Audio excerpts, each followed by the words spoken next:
Apparently, a new report by Baroness Louise has found that hundreds of Metropolitan police officers have been getting away with breaking the law and misconduct. I'll give you a few seconds just to get over the shock of that astonishing revelation. Yes, I know, I was being sarcastic. It amazes me how it takes everyone else so long to realise what the public have been saying for years. And I wonder if we'll get any bootlickers in the comments of this video calling people names, or if they will skulk off into the shadows until a video comes up that doesn't completely destroy their rose-tinted vision of the police. The report is said to show that one serving police constable had 11 misconduct notices for allegations involving assault, sexual harassment and fraud. 11 misconduct notices. I mean, what the fuck? What other job could you get away with that many tellings off for such serious incidents and continue to keep your job? I used to work door-to-door sales. If a job applicant had sexual harassment, assault or fraud convictions, or even misconduct from a previous employer, they wouldn't get the job.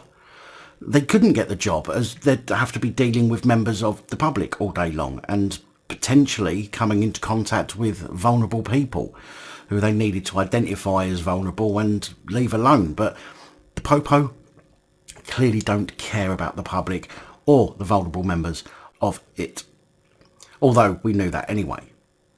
Following the report, Sir Marck Rowley, the new Metropolitan Police Commissioner, said that the findings showed hundreds of his officers should have been sacked. Rowley was Assistant Metropolitan Police Commissioner before replacing the token woke Cressida, and that position would have given him the authority to do something about the scum in the police force, and for him to make out he knew nothing about it before this report came out is utter crap. He and the rest of the senior command at the Met all knew about the cretinous, or all know about the cretinous fuckpigs working for them. They simply hoped it wouldn't be uncovered, and now that it has, they will simply pretend they knew nothing about it. The report on misconduct procedures and the culture within the Metropolitan Police also found misogyny and racial disparity across the force's internal disciplinary system, with a systemic bias against black and Asian officers. Now, I reiterate points that I've made multiple times in the past. If a person is good for the job because of their skill set and their qualification, then they should get the job. If they aren't no good for the job, then they shouldn't be given it, regardless to their skin colour or gender.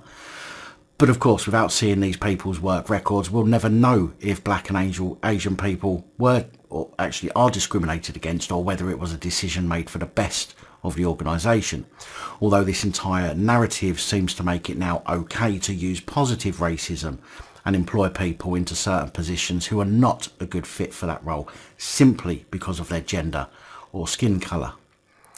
And I'm certainly not saying that white folk are good for these positions either. As we've seen many times, there are some horrifically cretinous honkies out there. But colour or gender should not be a barrier. The only barrier should be your skill set and your qualification.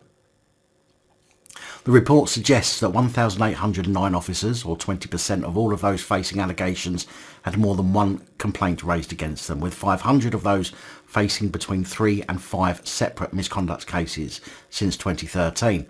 But it says that less than 1% of those with multiple allegations has even been dismissed, including the one we just spoke about, still serving, even though they've got allegations of corruption and failing to safeguard. Rowley, having received his PR statement from the PR department, said it had been hard not to shed a tear at how people had been treated when they complained about the conduct of fellow officers, and nothing had happened. There must be hundreds of people who shouldn't be here, who should have been thrown out, he said. In a reply to Baroness Casey's report findings, Rowley said that he was appalled by the extent of the findings you expose. He added, "I'm sorry to those we have let down, both the public and our honest and dedicated officers." No, you're not sorry. You're sorry you've been found out, just like every copper who screws up. You are only ever sorry when you get caught out. Baroness Casey described the current system as not fit for purpose and said this has to be a line in the sand moment.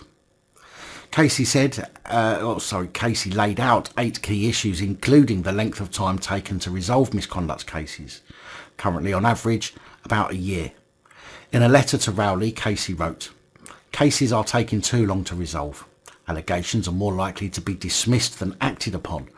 The burden on those raising concerns is too heavy, and there is racial disparity across the system, with white officers dealt with less harshly than black or Asian officers.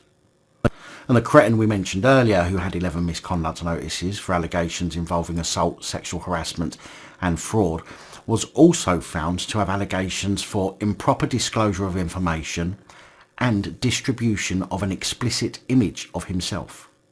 But the report says that by the time a decision on the first misconduct matter had been made, which was to sanction him rather than dismiss him for harassment and assault, he had already received 6 more misconduct notices against him. And yet there's still a serving police officer.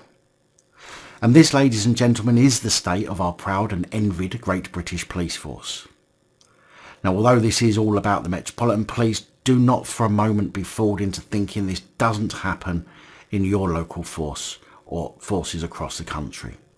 The Met, being the biggest force, is always under the spotlight more than every other force, but I would lay money on it that this report for the Met wouldn't be far different from reports about other police forces. And until we stop simply accepting this as normal, until we start to stand up for ourselves, and until we start to educate ourselves on the law, then this will continue to happen, regardless to any report or word salad from force senior officers.